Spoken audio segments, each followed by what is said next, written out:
श्रोताओं नमस्कार, स्वागत करते हैं आपका इस परिचर्चा में। आज हमारे बीच बातचीत करने के लिए 3 बेहद खास मेहमान मौजूद हैं। आज के कार्यक्रम में हम चर्चा करने जा रहे हैं सघन मिशन इंद्रधनुष अभियान के बारे में, चौथा चरण जिसका शुरू किया जा चुका है। और इस मुद्दे पर बातचीत करने के लिए हमारे साथ आज 3 बेहद खास मेहमान उपस्थित हैं।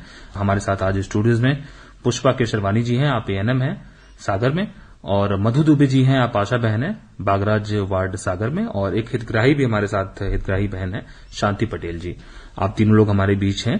सबसे पहले पुष्पा केशरवानी जी, आपसे हम जानना चाहेंगे कि मिशन इंद्रधनुष ये अभियान जो शुरू किया गया है, ये क्या है, इसका उद्देश्य क्या है? मिशन इंद्रधनुष इसलिए रखा गया है सर, और इसका उद्देश्य है कि हमारे सभी बच्चों का पूर्ण टीकाकरण हो सके। और कोरोना के समय में कहीं बहुत से बच्चे छूट गए थे।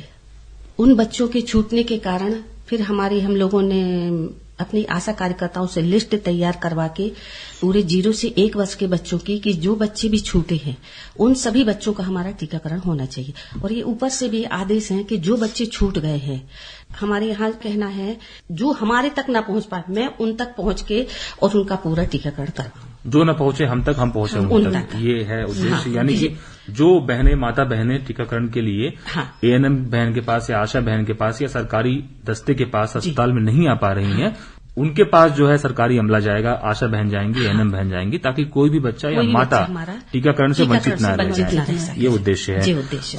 मधु दुबे जी, आप आशा कार्यकर्ता हैं बागराज वार्ड सागर में। आपसे ये जानना चाहेंगे कि मिशन इंद्रधनुष के अंतर्गत कितने प्रकार के टीके जो है लगाए जाते हैं, और किस वर्ष से लेकर के किस वर्ष तक के बच्चे और माताओं को इसमें कवर किया जाता है? तो इसमें जो जानलेवा बीमारियां हैं, जैसे 6 माह से लेके प्रसव के तुरंत जन्म के 24 घंटे के अंदर से लेकर 1.5 साल तक का पूरा संपूर्ण टीकाकरण कहलाता है। इसमें सबसे पहले डिलीवरी होने के 24 घंटा के तुरंत ही BCG, हेपेटाइटिस बी और पोलियो ड्रॉप दी जाती है। इसके बाद जब बच्चा 1.5 माह का हो जाता है तो उसको पेंटाफस्ट लगता है। पेंटाफस्ट के साथ IPV, रोटा और OPV और पेंटाफस्ट दिया जाता है। फिर इसके बाद जब बच्चा 2.5 माह का हो जाता है तो इसमें पेंटा सेकेंड और OPV, इसमें IPV हट जाता है और पोलियो ड्रॉप दी जाती है। रोटा दिया जाता है इसमें थर्ड पेंटा में। तो थर्ड पेंटा और फर्स्ट पेंटा दोनों का एक सा रहता है टीकाकरण, और सेकंड में केवल IPV हटा देते हैं।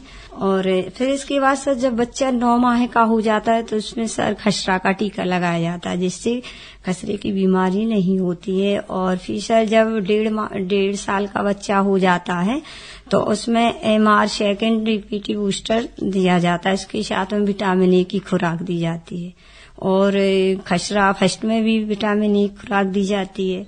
इस प्रकार से सर ये अपना संपूर्ण टीकाकरण हो जाता है जन्म से लेके 1.5 साल तक का संपूर्ण टीकाकरण इसके अंतर्गत हो जाता है। मिशन इंद्रधनुष इंद्रधनुष के अभियान। पुष्पा केशरवानी जी, आप एएनएम हैं, आपसे हम जानना चाहेंगे कि जब आप लोग बच्चों तक पहुंचती हैं, माताओं तक पहुंचती हैं, गांव में जाती हैं, कॉलोनी में जाती हैं, तो कैसे आप रिकॉर्ड मेंटेन करती हैं, डायरी कैसे मेंटेन करती हैं, हर व्यक्ति का कार्ड कैसे बनाती हैं, ताकि आपको रिकॉर्ड पता रहे कि अब अगले महीने में या इतने दिन के बाद अगला टीका लगना है? सर, हम लोगों के पास टीकाकरण की एक पुस्तिका होती है। उसमें हम लोगों का सीरियल नंबर, मासी नंबर, डेट, शादी का दिनांक होता है। उसमें हम लोग उनका सबसे पहले गर्भवती माता का, जैसे गर्भवती माता रहती है तो हम उसका रजिस्ट्रेशन करते हैं। रजिस्ट्रेशन के बाद में उनकी जो जांचें होती हैं वो सभी जांच करते हैं। उनका अपन ने वेट लिया, ब्लड यूरिन है, कार्ड भी बनाना है अपने लिए, ये सभी कार्रवाई करके जैसे ही उसकी प्रेगनेंसी रुकती है सर, कंफर्म हो गया कि बच्चा है, तो तुरंत हम उसका रजिस्ट्रेशन कर लेंगे। रजिस्ट्रेशन करने के बाद में उसका TD का फर्स्ट डोज हम उसको लगाएंगे और उसका कार्ड बना के उसको दें। जब आप लोग कार्ड बनाती हैं तो उसमें सारी एंट्री दर्ज होती है कि अभी ये टीका हो चुका है, अगला टीका ये अब होना है। हाँ। तो आप लोग क्या माताओं बहनों को बताती हैं कि आपका ये टीका हो चुका है, अब आपको इतने दिन के बाद यहाँ पर आकर के ये टीका लगवा लेना है? हाँ सर, पूरा बताते हैं। पूरा मतलब उनका जो भी चेकअप रहता है, चेकअप करने के बाद में जब हम उसको कार्ड देते हैं तो उसको बताते हैं कि ये देखिए आपका ये कार्ड में हमने आपका आज की दिनांक भर दी है, इसके बाद में हम 28 दिन के बाद में हम उसको सेकंड TD फिर से लगा सकते हैं। और उसकी जो भी जांचें रहती हैं, जैसे वजन हुआ, अपन सेकंड सेमेस्टर में सर एक अल्बेंडाजोल की गोली भी दी जाती है गर्भवती माता को। पहले जैसे रजिस्ट्रेशन उसका हुआ तो हम उसको फॉलिक एसिड देंगे। फॉलिक एसिड देने के बाद में फिर उसको वो खाएगी, 3 महीने के अंदर अंदर वो गोली खत्म हो जाएगी। उसके बाद में सेकंड सेमेस्टर में एक अल्बेंडाजोल की गोली दी जाएगी। फिर उसके बाद में हम सर उसको आयरन है, कैल्शियम है, ये वाली टैबलेट वगैरह उसको देते हैं और बाकायदा उसके कार्ड में पूरा भर के देते हैं कि आपका इतना इतना ये काम आपका इसमें हमने लिख दिया। उसको बता देते हैं कि देखो ये गोली हमने यहाँ आपको दी है, ये वाली को कैसी खाना है उसको। फिर सर एक ये हो जाती है कि जैसे अब उसका HB वगैरह कम है तो फिर उसको उस हिसाब से बताते हैं गोलियां। हीमोग्लोबिन वगैरह कम है तो कम है तो पहले तो अपन उसको दे देंगे, जांच भी अपन निकालिए, अगर सही है तो उसको दिन में 1 गोली आयरन की और 1 गोली कैल्शियम की। तो अच्छा, ये टीकाकरण के अलावा जो गर्भवती महिलाएं हैं उनके संपूर्ण स्वास्थ्य के लिए भी बहुत जरूरी है, क्योंकि इसी बहाने उनकी सारी जांचें हो जाती हैं। उनके स्वच्छता संबंधी भी सलाह देते हैं सर उनको, और उसको पोषण आहार के बारे में भी सलाह देते हैं कि अब आपको कैसे खाना है, क्या करना है। वो कहती है हमें चक्कर आ रहे हैं, क्या करना है, तो वो सब सलाह अपन उनके लिए कि भैया खाना भरपूर खाओ, पानी भी ज्यादा पियो, और आपको खाना दिन में अगर आप 2 बार खाते हैं तो आप 4 बार खाइए। शिशु के साथ साथ माता के स्वास्थ्य के लिए भी बहुत जरूरी है और पूरा ध्यान रखा जाता है आशा कार्यकर्ता ANM बहनों द्वारा। उनको यही बताते हैं कि देखो अगर वजन कम है आपका, वजन अगर हर महीने में वजन 1 किलो वजन बढ़ना चाहिए 9 महीने के पीरियड में, तो 1 किलो वजन उसका बढ़ता है। अगर वजन नहीं बढ़ रहा है इसका मतलब कि आप खा पी नहीं रही हैं और आपका स्वास्थ्य गड़बड़ है, तो आप फिर से उसका चेकअप आप डिस्ट्रिक्ट हॉस्पिटल में जाके आप चेकअप भी करवा सकते हैं। अच्छा, मधु दुबे जी, आप ये बताइए हमें, आशा कार्यकर्ता हैं आप, सर, कि जैसे मान लीजिए कि आपने डायरी में एंट्री की, जो भी कार्ड आप देती हैं महिलाओं को, उसमें आपने एंट्री की और कोई महिला नियत तिथि पे जो है टीकाकरण करवाने के लिए आपके पास नहीं आई, तो फिर आप उन तक कैसे पहुंचती हैं? क्या आप खोजबीन करती हैं कि ये महिला का टीकाकरण आज ड्यू था, ये महिला नहीं आई है, तो हमें उसके पास वापस जाकर के उसके टीकाकरण के लिए उसको समझाइश देनी है, सलाह देनी है या टीकाकरण करना है, तो ये प्रक्रिया कैसे पूरी होती है? ड्यू लिस्ट तैयार करेंगे। उस ड्यू लिस्ट में देखा जाएगा कि कितने बच्चे छूट रहे हैं, पेंटा फर्स्ट वाले कितने छूट रहे, सेकंड वाले कितने, मीजल्स वाले कितने, बूस्टर। वो ड्यू लिस्ट जैसी बनाएंगे उसमें देखेंगे ये अब नहीं, ये काम नहीं, ये बच्चा ये छूटा है, इसका पेंटा फर्स्ट नहीं लगा, इसका सेकंड। इस द्वारा हम उनको पूरों को फिर बुलाएंगे, ड्यू लिस्ट के थ्रू जाएंगे और फिर बच्चों को बुलाएंगे, फिर उनका टीकाकरण कराएंगे। जी, ड्यू लिस्ट में आपको उन नामों का पता चल जाता है कि इस नियत तिथि तक इनका टीकाकरण होना था, अभी नहीं हुआ है, ये लोग छूटे हुए हैं, यानी इन तक हमें पहुंचना है, इनका टीकाकरण पूरा करना है। जी सर। अच्छा, हमारे साथ अभी एक हितग्राही शांति पटेल जी हैं। शांति पटेल जी, आपको टीकाकरण के बारे में पहले से कोई जानकारी थी? नहीं सर, पहले कोई जानकारी नहीं थी। तो टीकाकरण के बारे में आपको जानकारी कैसे हासिल हुई? पहली जानकारी आपको कैसे मिली? जो हमारी दीदी है ना आशा कार्यकर्ता जी वाली, तो उन्होंने हमें दी थी सर। तो उन्होंने आपको क्या बताया टीकाकरण के बारे में? उन्होंने क्या बताया? क्योंकि पहले शुरू में क्या होता है, जिसका कभी टीकाकरण ना हुआ हो तो कहीं कुछ भ्रांति भी होती है लोगों के भीतर, तो आपके भीतर भी रही होगी कुछ भ्रांति। क्या भ्रांति थी आपके भीतर? सर डर लगता था इसलिए नहीं जाती। सुई से डर लगता था कि बुखार से डर लगता था कि बच्चे को कुछ ना हो जाए इससे डर लगता था? क्या डर था दिमाग के अंदर? क्योंकि टीके का तो बहुत सारा फायदा है, हम जानते हैं, टीके से बहुत जानलेवा बीमारी जो होती है उससे आप बचाव कर सकते हैं, लेकिन आपको डर था कि टीके से कहीं ऐसा ना हो कि नुकसान हो जाए, जबकि टीके के फायदे ही फायदे हैं। तो क्या डर आपके दिमाग में था और कैसे आशा बहन ने उस डर को दूर किया आपके भीतर से? सर डर ये था हमारे दिमाग में कि हमारे बच्चे को कुछ हो ना जाए या हमें हो ना जाए कुछ। तो फिर मम्मी भी बोलने लगी मत लगवाओ, ये वो बहुत सी बातें बोलने लगी। फिर दीदी ने हमें हिम्मत दी। मतलब आप ये मानती हैं कि कहीं न कहीं अभी जागरूकता की बहुत कमी है और लोगों में ये डर होता है कि टीके से कुछ हो सकता है? जी सर, ऐसा होता है समाज में। तो फिर इसमें भूमिका किसकी ज्यादा बड़ी होती है? आशा बहन, ANM बहन आपके पास आती हैं, आपको समझाइश देती हैं, क्या वो समझाती हैं आपको जिससे आप मान जाती हैं? वो समझाती हैं आशा दीदी, तो हम समझ जाते हैं सर। क्या क्या मोटी मोटी क्या बातें होती हैं जो आमतौर पे आशा बहन द्वारा या ANM बहन द्वारा आप लोगों से कही जाती है? टीकाकरण के बारे में सब कुछ समझा देती हैं, इसलिए पूरे फायदे के बारे में बताती हैं आपसे कि टीके के इतने इतने फायदे हैं। जी सर। अच्छा, आप ये हमें बताइए, आपके दिमाग में डर था तो आपने टीका लगवाया, बच्चे का भी टीका लगवाया, तो टीका लगवाने के बाद आपके वो डर सही निकले कि डर गलत थे? टीकाकरण को लेकर हमारे दिमाग में जो डर था वो गलत निकला। टीके के बाद मैं भी स्वस्थ हूँ, मेरा बच्चा भी स्वस्थ है। मुझे देख करके मेरे मोहल्ले में, मेरे परिवार में बहुत से लोग टीकाकरण के लिए आ गए। यहाँ पर पुष्पा जी आपसे हम समझना चाहेंगे कि बहुत एक चुनौतीपूर्ण कार्य होता है, क्योंकि जैसा कि हमारी हितग्राही बहन बता रही हैं कि बहुत से लोग टीका के बारे में जानते नहीं है और दिमाग में बहुत भ्रांति और डर बैठा होता है, जो कि अनायास होता है, उसका कोई वाजिब कारण नहीं होता है और टीके से बहुत सारे फायदे होते हैं। तो आप लोगों को तो आए दिन इस तरह की चुनौतियों का सामना करना पड़ता होगा। हम लोगों को ऐसी चुनौतियों का सामना करना पड़ता।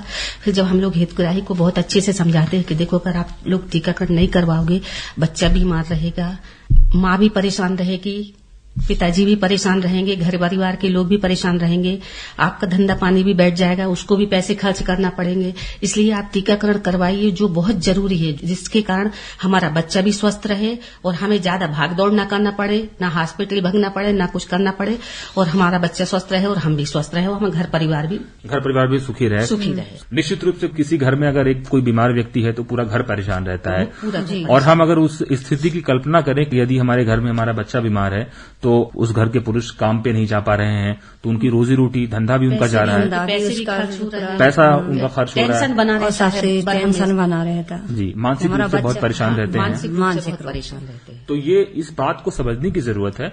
और टीका जो है बच्चे के और माँ के स्वास्थ्य के लिए बहुत जरूरी है और हर किसी को, क्योंकि आशा बहन, एएनएम बहन लगातार तत्पर हैं, वो गांव में, मोहल्ले में, कॉलोनियों में घूम घूम के ऐसी महिलाओं, ऐसे माता बहनों को खोज रही हैं जिनका टीकाकरण नहीं हुआ है या जिनका टीकाकरण आंशिक रूप से हुआ है। मधु जी, आपसे हम जानना चाहेंगे कि कई बार ऐसा होता है कि जो घुमंतु समुदाय के लोग होते हैं, मतलब काम के सिलसिले में एक जगह से दूसरे जगह पे जाते हैं और उनका टीकाकरण जो है आंशिक रूप से हुआ होता है, तो वैसे लोग क्या कहीं दूसरी जगह पे जाकर के जो उनका कार्ड है, कार्ड के आधार पे आगे वो टीकाकरण करवा सकते हैं? हाँ, करवा सकते। हाँ सर, करवा सकते, वो टीकाकरण करवा सकते हैं सर, क्योंकि यहाँ जैसे पेंटा फर्स्ट लगा है तो कहीं बाहर निकल जाए इधर से दूसरी जगह तो वो वहाँ सेकंड लगवा सकते हैं। हम लोग उनको इतनी काउंसलिंग कर लेते हैं कि अभी जैसे आप लोग इधर आए हो कुछ दिन के लिए और आप बाहर कहीं चले जाएंगे तो आपके बच्चे के टीका न छूट रहे और आप वो पूर्ण टीका कराना बच्चे को, आगे जो भी है जैसे भी है आपको कार्ड में लिख दिया, बता भी दिया है, जहाँ भी आप जाओ बच्चे का टीकाकरण हो सके, जहां भी जाएं बच्चे का टीकाकरण हो सके और जहां पे जिस समय आप रहें उस समय पे जो ड्यू टीका है वो टीका जरूर लगवा सकते हैं, वो टीका जरूर लगवाया जाए। उद्देश्य ये है कि टीकाकरण पूर्ण होना चाहिए। 0 से लेकर के 2 वर्ष तक के जो बच्चे होते हैं उनका टीकाकरण मिशन इंद्रधनुष, जो इंद्रधनुष के 7 रंगों को ये प्रतिबिंबित करता है। तो कुल मिलाकर के हम ये बता सकते हैं, जो हमें सुन रहे हैं, माताएं बहनें जो सुन रही हैं, जिनके भीतर ये भ्रांति है कि टीके का बिल्कुल कहीं से कोई नुकसान नहीं है, इसके फायदे ही फायदे हैं। और जो कोई भी टीके से अपने आप को, अपने बच्चे को वंचित कर रहा है, कहीं न कहीं वो बच्चे के साथ और परिवार के साथ, उसके स्वास्थ्य के साथ खिलवाड़ कर रहा है। इसलिए हम सबकी ये जिम्मेदारी बनती है कि जो मासूम बच्चे हैं, जो आने वाले भविष्य की चुनौतियों का सामना करने के लिए अपने आप को खड़े करने वाले हैं, तैयार करने वाले हैं, वो बीमारियों से भी लड़ पाएं। जो व्यक्ति बीमारी से लड़ पाएगा, उसकी प्रतिकारक क्षमता, रोग प्रतिरोधी क्षमता मजबूत रहेगी, वही एक स्वस्थ नागरिक बनेगा और देश और दुनिया में बेहतर काम कर सकेगा। अच्छा, यहाँ पे शांति पटेल जी, बस आपसे एक चीज जानना चाहेंगे कि टीके के भ्रम के बारे में आपने बताया कि टीके के बारे में बहुत भ्रांति थी, डर लगता था, तो अभी आपका बच्चा कितने महीने का हो गया है? मेरी गुड़िया 3 साल की हो गई है, पूरी स्वस्थ है। तो कुल मिला के हम ये कह सकते हैं कि टीके का फायदा आपको समझ में आ रहा है। तो आप क्या और भी माताओं बहनों से कहेंगी कि टीका लगवाइए? क्योंकि मैंने टीका लगवाया, मैं उसका एक उदाहरण हूं, प्रत्यक्ष उदाहरण हूं। मुझे कोई नुकसान नहीं हुआ, क्योंकि मैं भी शुरू में आपकी तरह डरती थी, लेकिन अब चूंकि मैं आपके सामने खड़ी हूं, मुझे कोई नुकसान नहीं हुआ, मेरे बच्चे को कोई नुकसान नहीं हुआ, इसलिए आपको भी कोई नुकसान नहीं होगा। ये बात आप कहती हैं? भाभी लोग से भी, दीदी लोग से भी, मम्मी लोग से भी, सबसे बोलते हैं कि आप लोग भी टीका लगवा, कोई डर नहीं है। मेरे बच्चे को 3 साल हो गए सब, मैं भी स्वस्थ हूँ, मेरा बच्चा भी स्वस्थ है, हम दोनों को कोई नुकसान नहीं है, बच्चे को कोई बीमारी नहीं हुई अभी। मैं उसका जीता जागता साल, मुझे कुछ नहीं हुआ तो आपको भी कुछ नहीं होगा, इसलिए टीकाकरण करवाइए। अंत में चलते चलते बस हम पुष्पा केशरवानी एएनएम जी और आशा दुबे दोनों लोग से आप संदेश चाहते हैं कि जो भी माता बहन घबराते हैं, टीकाकरण करवाने से डरते हैं, उनको आप क्या कहना चाहेंगी? आशा बहन मधु दुबे जी। उनको सर बीमारियों के बारे में बताएंगे कि बीमारियां कई प्रकार से हो जाती हैं। जैसे अगर आपके बच्चे को जन्म के तुरंत 24 घंटे के अंदर टीका नहीं लगवाएंगे तो उसको बीमारियां हो जाएंगी। और बीसीजी का टीका है, जैसे बीसीजी का लग जाता है 24 घंटे के अंदर, तो ये उसको बताएंगे, समझाएंगे कि आपको बीसीजी का टीका बच्चे को लगवाएं ताकि उसको क्षय रोग ना हो, बच्चा स्वस्थ रहे, कोई बीमारी का जकड़न में उसको फंसे ना, कोई इस प्रकार से आपका बच्चा कोई उलझन में ना रहे। और फिर इसके बाद जब है ना 1.5 माह का हो जाता है तो 1.5 माह में पेंटा फर्स्ट लगता है, पीलिया के रोग से बचाता है, हेपेटाइटिस बी, और ओपी भी है, पोलियो रोग से बचाता है। जो छोटे बच्चे हैं वो अपना संपूर्ण टीकाकरण कराएं, जिससे माँ बेटी दोनों सुरक्षित रहें और स्वस्थ रहें। बिल्कुल। आखिरी में बस पुष्पा केसरवानी जी, टीके के बारे में थोड़ी जानकारी आपके माध्यम से, और जो लोग छूट रहे हैं, जो लोग टीके के लिए सामने नहीं आ रहे हैं, वो खुद से प्रेरित होकर के आए और टीका करवाएं, इसके बारे में आप क्या कहना चाहेंगी? जैसे ही बच्चे का जन्म होता है, बर्थ डोज में उसको पोलियो की खुराक दी जाती है और बीसीजी का टीका लगता है। पोलियो की खुराक बच्चा को इसलिए दी जाती है क्योंकि बच्चे सुरक्षित रहे और बच्चे को कभी पोलियो की बीमारी न हो। बीसीजी का टीका इसलिए लगाया जाता है कि टीबी की बीमारी से बचाव रहे। फिर 1.5 महीने में बच्चे को सबसे पहले हम उसको पोलियो देंगे, फिर उसके बाद में हम रोटा वायरस देंगे, उसके बाद में हम आईपीवी लगाएंगे, आईपीवी के बाद में पेंटा लगाएंगे, पेंटा के बाद पीसीवी लगाएंगे, पीसीवी के बाद में सबसे बाद में हम पेंटा लगाएंगे। पेंटा हम इसलिए लगाएंगे बाद में क्योंकि पेंटा थोड़ा दर्द होता है और बाकी के जो ये टीके हैं ये दर्द नहीं होते हैं, तो जो दर्द ना रहे पहले हम वो लगाएंगे जिसमें बच्चे को ज्यादा तकलीफ ना हो। पेंटा लगाने के बाद में बच्चा को हल्की सी लालामी और बुखार आता है, जो हम लोग उसको समझा देते हैं कि बच्चे का अगर आपने ये टीकाकरण करवाया है तो इसको आप जहां पे थोड़ी हल्की सूजन वगैरह आ जाए तो उसको थोड़ा आप ठंडे पानी से सिकाई कर देना। और पीसीएम की एक गोली देते हैं, उसको उम्र के हिसाब से बच्चे को उसकी 6 पुड़ियां बना के उसको सुबह शाम वो देने को कहते हैं। फिर सेकंड डोज में हम उसको पोलियो पिलाएंगे, रोटा वायरस देंगे और फिर सेकंड पेंटा लगाएंगे। पेंटा 5 बीमारियों से बचाता है, जो है अपने उसमें डिप्थीरिया, टेटनस, परटूटिस, हेब और हेपेटाइटिस बी, ये 5 बीमारियों से वो बचाता है। फिर थर्ड में भी हम उसको सबसे पहले पोलियो पिलाएंगे, फिर रोटा वायरस देंगे, फिर पीसीवी लगाएंगे, पीसीवी के बाद में फिर हम पेंटा लगाएंगे। फिर 9 माह में हम उसको एमआर का टीका देंगे, 9 कंप्लीट होने पर उसको एमआर देंगे। एमआर का टीका लगाएंगे, मीजल्स प्लस रूबीला, ये 2 बीमारियों से बचाव करता है। और उसके साथ में हम विटामिन ए की एक खुराक देंगे जो 1 ml दी जाती है। और 16 महीने के बाद में, 16 महीने का बच्चा कंप्लीट हो जाता है, 16 से 24 महीने के बीच में हम उसको बूस्टर डोज लगाएंगे। बूस्टर डोज में उसको डीपीटी लगाया जाएगा और एमआर का सेकंड डोज लगाया जाएगा और पोलियो की दवाई पिलाई जाएगी। और उसके 10 दिन बाद हम उसको विटामिन ए की निश्चित रूप से ये टीकों की संख्या इतनी ज्यादा है और इनके अवधि का ध्यान रखना कि कितने मियाद के बाद टीका। उसको हम ये भी समझाएं कि अपन को जैसे हमने फर्स्ट डोज लगवा लिया, जब पहला टीका लगा उसको, तो उसके बाद में उसको हमें 1.5 महीने 45 दिन में लगाना है फर्स्ट डोज। इसलिए टीके की संख्या के साथ साथ कितने दिन के बाद कौन सा टीका लगना है ये बहुत महत्वपूर्ण होता है। इसका रिकॉर्ड रखना, इसकी जानकारी रखना और इसके बारे में सावधान रहना, बहुत सतर्क रहना बहुत जरूरी है, ताकि बच्चे का कोई भी टीका या माँ का कोई भी टीका छूट ना जाए। माँ को स्तनपान के बारे में भी बताएंगे कि माँ 6 माह तक बच्चे को माँ का दूध पिलाएं।